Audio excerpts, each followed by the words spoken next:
Bang Gondrong gitu dong. Kiwon menendang wanita itu dengan alasan wanita itu yang mencopet dirinya saat menabrak di rumah judi kemarin.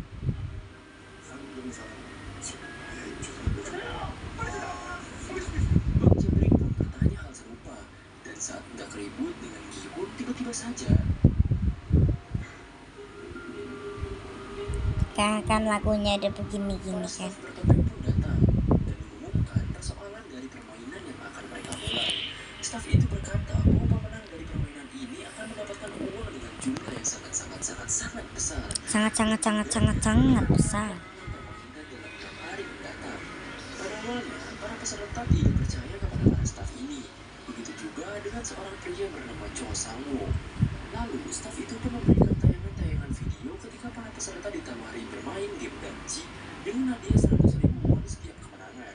Begitu juga dengan Sang-woo yang terlilit hutang karena investasi jangka panjangnya gagal. Dia juga menggelapkan dana dan memiliki kerugian sebesar 650 juta won. Hal tersebut menjelaskan bahwa semua peserta di sini adalah orang-orang yang berada di ujung tanduk dengan hutang yang tak terbayarkan. Lalu para peserta sendirilah yang memutuskan untuk mengikuti permainan ini. Nanti yang itu bapak-bapak yang bukan kakek-kakek yang nomornya yang itu ikut itu nanti dia meninggal gitu, jatuh dari apa ya, sampai terakhir lah, nggak tahu jatuh dari mana gitu. Kalau nggak salah dari batu tinggi dia tuh jatuh gitu, pasrah gitu, nggak tahu aku. Mereka akan memberitahukan jumlahnya setelah para peserta menang di setiap permainan, dan juga keputusan terakhir pun dimulai di mana para peserta harus menandatangani keikutsertaan atau tidaknya dalam permainan ini. Para peserta pun berjajar menandatangani perjanjian itu. Begitu juga dengan pemeran utama kita, Ji-hoon. Isi surat itu tertera 3 pasal, di mana pasal pertama, pemain tidak diperbolehkan berhenti bermain. Kedua, pemain yang menolak bermain akan dieliminasi. Ketiga, permainan dapat dihentikan jika mayoritas setuju.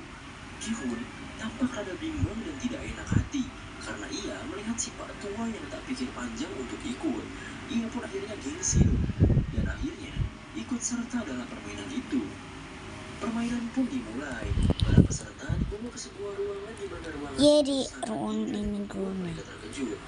Nanti labirin gitu. Foto agar wajah mereka tertera jika mereka tereliminasi. Di lain tempat ada seseorang bertopeng yang entah ini siapa. Ia memulai permainan ini dengan membuka gerbang lapangan bermain. Setelah para peserta keluar dari ruangan itu, Gi-hoon pun menemui seorang temannya bernama Sang-woo. Gi-hoon sangat terkejut kepada Sang-woo karena berada di sini. Karena saat kemarin, Gi-sun belanja ke toko ibunya. Ibunya bilang bahwa Sang-woo sedang sibuk dengan bisnis besarnya di luar negeri. Di lain tempat, pria bertopeng itu mengangkat teleponnya yang berdering. Dengan julukan frontman, ia pun melaporkan bahwa permainan sudah siap untuk dimulai.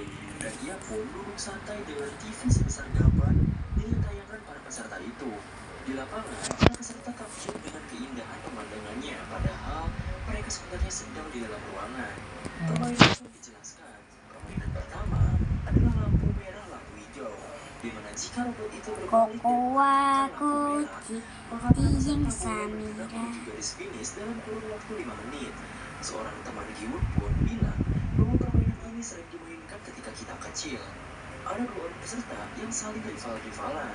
Mereka taruhan agar cepat-cepat sampai di garis finish dengan 1 juta won. Dan permainan pun dimulai dengan Jepang si rambut kuning pun berlari paling depan. Karena ia masih bergerak ketika robot itu berbalik, maka ia pun langsung jatuh tersungkur.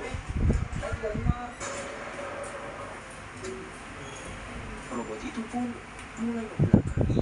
Perlahan-lahan, para peserta mulai bergerak menuju finish. Teman si rambut kuning mengangkat-angkatain kepada temannya yang sudah tereliminasi. Temannya pun mengeluarkan darah dari mulutnya dan membuat ia panik. Alhasil, ia pun tertembak dan mati.